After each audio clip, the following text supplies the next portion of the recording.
This thing that I'm about to mention here is going to sabotage you as much as we want it to help us, because it is a tool. It's a very objective tool. So it feels like it can take the emotion out of the equation. We get the data. It tells us if we're doing good or bad, which is complete bullshit. Hey, I'm your host, Dr. Desiree Cassell. I'm an orthopedic and pelvic floor physical therapist specializing in women's health, aka pelvic floor. I'm a wife, mom of 3, foodie, lover of all things movement and nature, and I'm super passionate about educating, empowering, and supporting other women like you to find and maintain balance throughout all aspects of their lives, without pain, pressure, or peeing their pants.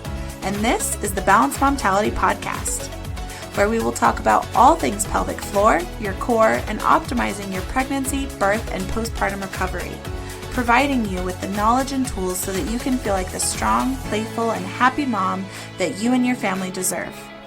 Now let's get you out of those pads and back to loving movement. Fill up your water, pop in those AirPods, roll out your mat, and let's connect. Before we start today's episode, just a quick disclaimer that anything mentioned in this podcast is not meant to treat or diagnose any medical conditions. If you have any questions or concerns about your healthcare needs, please seek the care of your medical provider. This is also a safe space where we will be talking about very sensitive but important topics, such as issues with peeing and pooping, relationships, and even sex. So if you have littles around, probably a good idea to pop those AirPods in. But otherwise, I hope you enjoyed today's episode. All right, jumping back in to another week on the Balanced Momtality Podcast. So excited you're here with me. I hope you got a chance to check out last week's episode where we really dive into more of the mental changes that we have to make in order to be more successful around our goals this year, more successful in accomplishing them, and just how we are approaching our progress and viewing those actionable steps throughout the year, and really seeing it more as, instead of an all or nothing mindset, it's more an anything is better than nothing mindset. We need to just do what we can. Small, tiny steps are still steps towards our goals. So I hope you checked out last week's episode. If not, go listen to it and let me know what you think. I just wanted to kind of piggyback off of last week's episode, and I'm still kind of in that, new year goal making whole thing. So we will get back into our normal programming of pelvic floor and core and all of the amazing pelvic stuff in the next week or two, but there's something that's been on my mind, and I wanted to do an episode on it last year, and I just didn't get around to it. So I thought that this was a more fitting time of year anyways to approach this topic, but I wanted to just really get us to dive into some more specific things, specifically one thing that you need to make sure you are ditching this year. We are getting rid of this if you have not already, as we go into this new year, 2024. But as we're looking at our goals, many of us have so many different goals. Most of us have some goal around our health and wellness, right? Maybe that's getting up to meditate. Maybe it's getting in a walk. Maybe it's a more specific goal of how we feel, how we look, how we fit into our clothes. One of the big things that I have veered away from for a long time, but it's something that I still forget, really, that many of us are still making goals this way. And I want to get you to really shift your mind again, but by thinking a little deeper about the type of goal you want to make around your health and wellness journey, and just to make it a little bit more feasible and give you a better step in the right direction. Because this thing that I'm about to mention here is going to sabotage you as much as we want it to help us, because it is a tool. It's a very objective tool. So it feels like it can take the emotion out of the equation. We get the data. It tells us if we're doing good or bad, which is complete bullshit, right? Like, it doesn't actually tell us if we're doing good or bad, but that's how we feel. And it's when we step on the fucking scale. Yes, the scale. Get rid of your scale. If you still have a weight scale, get rid of it, or if you have it, just stop getting on it. It is such a sabotage to your progress. If some people have a much harder time with this, but, even me, I have never really had, a really negative relationship with food. I mean, I do overeat, let's be real. I love food. I love my relationship with food because I love it so much. But, I'm not, and it is something I'm working on, obviously. But I've always tried to have a more holistic view of my health and wellness. And through my education, through my nutrition program, through my physical therapy program, I've learned so many things of how the body works. And for that reason alone, I decided to ditch the scale a long time ago. And it's so funny because I still find myself wanting to get on it just to kind of see, I want to see I'm making the progress. And I hear the voices in my head fighting each other because, so for example, I did get on the scale last January because last year was when I really started trying to stay consistent and show up for my exercise. And I did an awesome job. It's the first full year I feel really confident and proud of how I showed up for myself and going to the gym super consistently. And so I got on the scale, not to, I kind of wanted to see just where I was at. And, I had all of those thoughts, popping up into my head, don't focus on this number. But then the other part of me was like, this is 20 pounds heavier than when you were, even post babies the last couple times. I was already starting to compare myself to myself, and it's just so unhealthy. There are obviously lots of reasons we should ditch the scale. And, I want to just dive into that a little bit more with you guys today, because when we use goals in this new year, they can be so helpful, but they can also be really detrimental if we're making goals that aren't setting us up for success. And one of the goals that can really set us up for failure, frankly, is a weight loss goal. So choosing to, by the end of this year, I want to lose 10 pounds, or I could have said last year when I got on, I want to lose those 20 pounds. That's my goal. But I already knew, right? I am starting this year, I'm going to start working out. So what happens when we start working out, especially when we start weight training? So lifting weights, getting that progressive overload in our muscle with that goal of getting stronger and thicker, heavier muscle. Muscle weighs way more than fat. So I knew going in that because I was going in with a goal to lift weights, I couldn't use that number on the scale as a valid measure of my progress, right? I knew better. And yet, when I reached my goal, because I made my goal this last year I made it a functional strength goal. I wanted to feel really strong. I really tried to make it not about the number on the scale, but I wanted to feel really strong. So my goal was to hip thrust 300 pounds. I thought I was crazy. If you've heard me on the podcast before, I did think this was a crazy goal, but I hit it, and I hit it in August. And so what did I do? I couldn't help but step on the scale just to see. I was so curious what that meant for my body. What did all of those months, it was August, so 8 months of strength training, what did that do to my body? You guys, I didn't lose or gain a freaking pound. I have always hovered within the same 1 to 2 pounds within this last couple years. I cannot, again, lose this 20 pounds. And had I made my goal about losing the weight, I would have felt like a failure.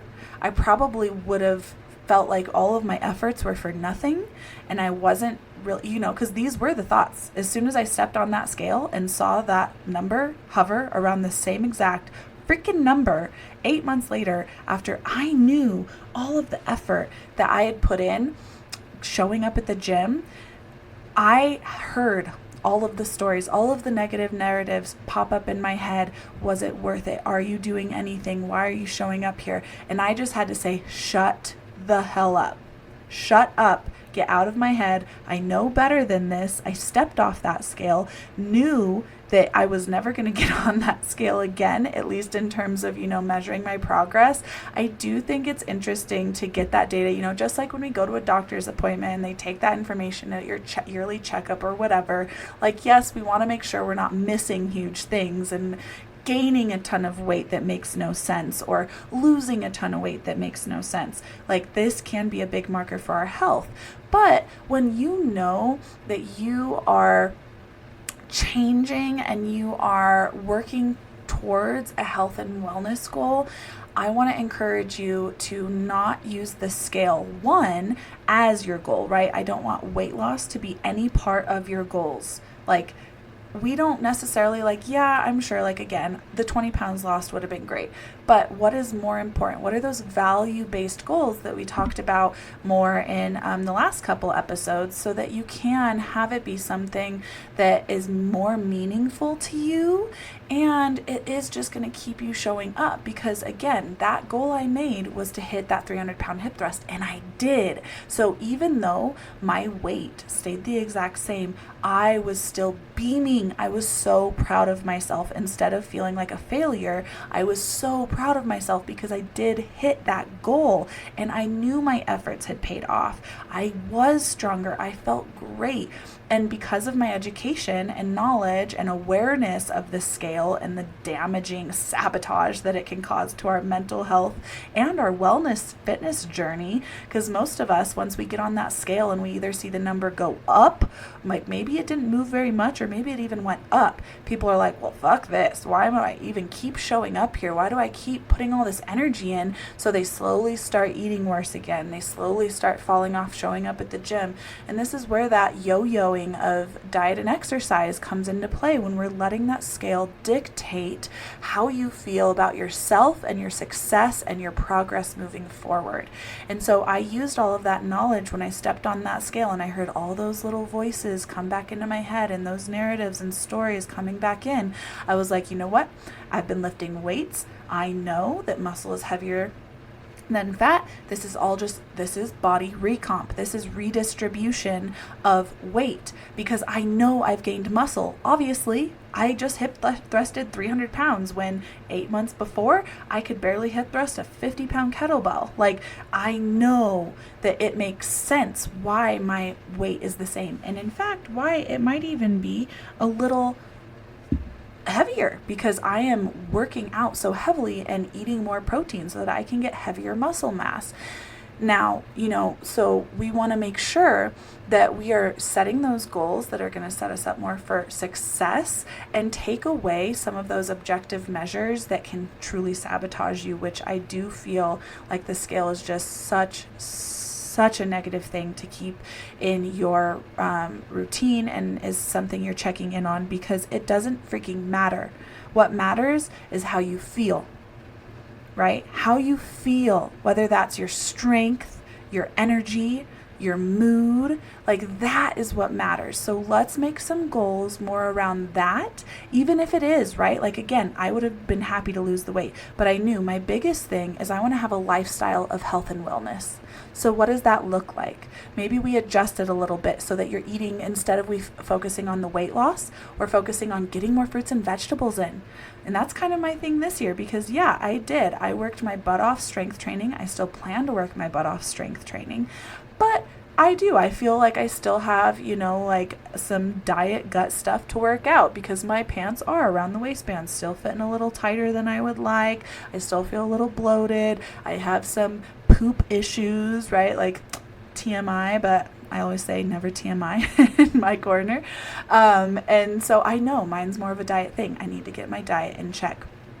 But I am not going to ever again get on that scale purposefully to use it as a measure of my health, because it's just not, right? Like, it's just not. It's a terrible measure of health. It messes up. It can cause not only our sabotage of our physical training and our diet and our physical efforts, but it can also cause a mental health cascade. It can totally sabotage you into mental health issues, especially if you have a history or currently still battling some type of eating disorder or body dysmorphia or anything around your physical appearance. This is where we need to just really take the scale out altogether. Like, get rid of it. Don't even step on it. Give yourself those other steps of progress throughout the day that are still telling you are taking the right steps toward a healthier life, towards feeling better, towards getting that goal of running a mile, running a 5K. Maybe you want to, feel like you could just have the energy to keep up with your kids. There are so many other things. Maybe we can make it a physical strength goal if, you want to be able to carry heavy suitcases on your travel without back pain. Like, let's make a heavy weight strength goal. Let's step away from the scale. As you're moving into 2024, and thinking about how you want to, what your goals are and what you want to try and achieve and strive for this year, just take the scale out of the equation altogether. And if you're like, but weight loss is a huge goal for me, then again, let's look beyond that. What's going to get you? Why is the weight loss a goal? Is it so that you are healthier, right? Is it because you're having heart problems? Let's get your diet in check. Is it because your joints hurt? Like, there are so many other things and other ways we can structure our goals, right? Like, if we have joint pain, let's make gentle swimming and active movement on a bike, something like that, that's non-impact, a regular routine. Let's make that a goal so that you're getting gentle movement in every week. Let's make, so many other things a priority here over the scale as you are going into 2024. I cannot stress this enough. It is such a huge game changer for how you feel about yourself and your own well-being, your own abilities, and just how you feel about your own progress. Because every time you step on that scale, it's probably going to give you a snapshot of something fake. And yet we're going to take it as a direct correlation to our self-worth, our progress, our ability to show up for ourselves, all of these things, which is just bullshit.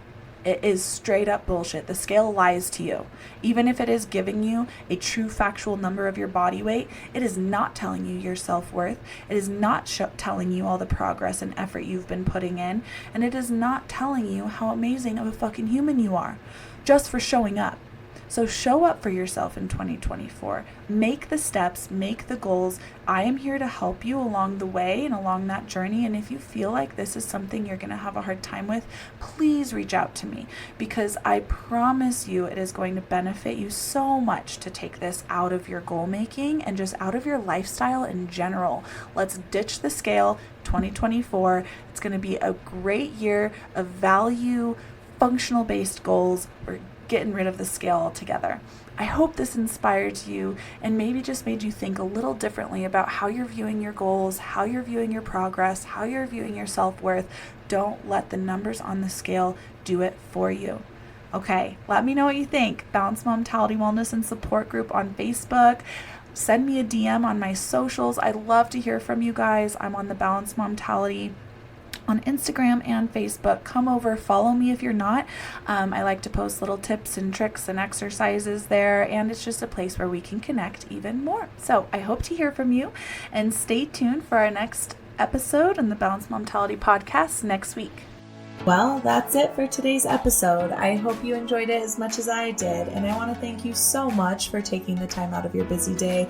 I know you've got so many other important things going on, but I hope it was helpful and you leave here with some tools to help you in your healing journey. And I just want to ask you, if you have found this helpful, to please leave a review on iTunes. Scroll down to the bottom of my podcast page and leave that 5-star review so it can help other women see this information.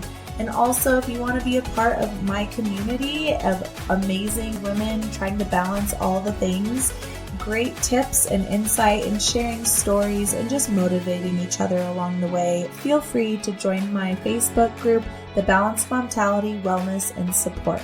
I hope to see you here next time on the Balanced Momtality Podcast.